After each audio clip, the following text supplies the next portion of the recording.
Okay. The hardest part about writing this book was the thought of my daughter. I have a 7-year-old daughter. Her name is Lola. The thought of her reading it someday. I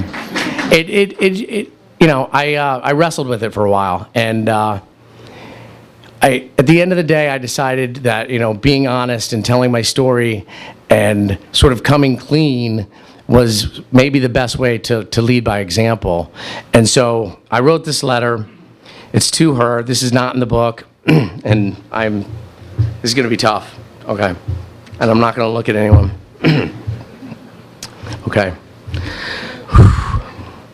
Dear Lola, I love you so much. Hopefully you don't read this book for another 10 to 15 years. But when you do, I hope you can come to me and let me know how you feel. My only hesitation in writing this book was the thought of you reading it. I didn't want to upset you. After many days of consideration, I decided that writing this book was also the best way to show you how much I love you. Undoubtedly, I made a lot of mistakes, hurt people, and caused years of pain. But what I learned was I have to be honest with myself. I have to love myself. If I don't do that, then I can't be the type of father, friend, and son I want to be. Maybe, just maybe, I can lead by example. This was my story, and I'm trying to be a better man. When you were first born, I thought you were an angel sent from above. I thought you were here to save me. I thought you could lead me out of my darkness. But I was wrong. You weren't here to save me. You were here to teach me.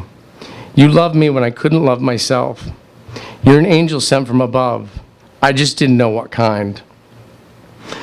I love when the right song comes on. You stand up with the brightest smile. You hold your hands out to mine. I grab them, we spin around and laugh.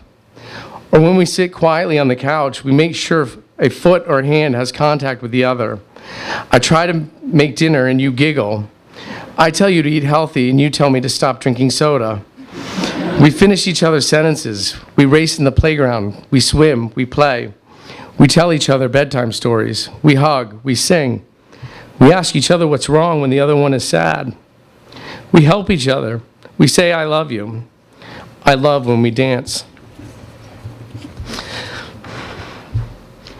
There are times I wish I could wave a magic wand and protect you from all harm.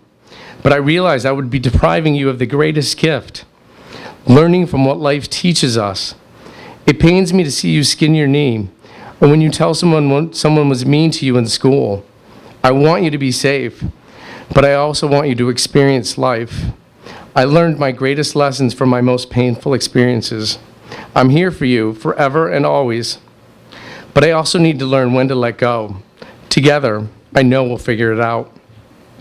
When you were 4, we went to the town of Huntington together to get some ice cream. It was a hot night in the middle of summer. We just ate dinner, picked up a few movies to watch, and decided to treat ourselves to some chocolate and strawberry dessert. As we sat at our table, you could sense something was wrong. I wasn't smiling. I had a worried look on my face. You said, Dada, what's wrong? I tried to dismiss it. I tried to change the subject, but you persisted. Well, sometimes when you and Mama aren't around, I get sad, I said. You looked deep into my eyes. You put your spoon down in mid-bite. Who are you with, you asked. I wasn't sure what you meant. What? Who are you with right now? You. Then you slightly shook your head yes and smiled with infinite wisdom. At that moment, you taught me the real meaning of gratitude. I was with you, and I should enjoy every single moment. Every night before I go to bed, I close my eyes and say, thank you for another day of sobriety. And thank you for the wonderful spirit that is my daughter. I love you, Dada.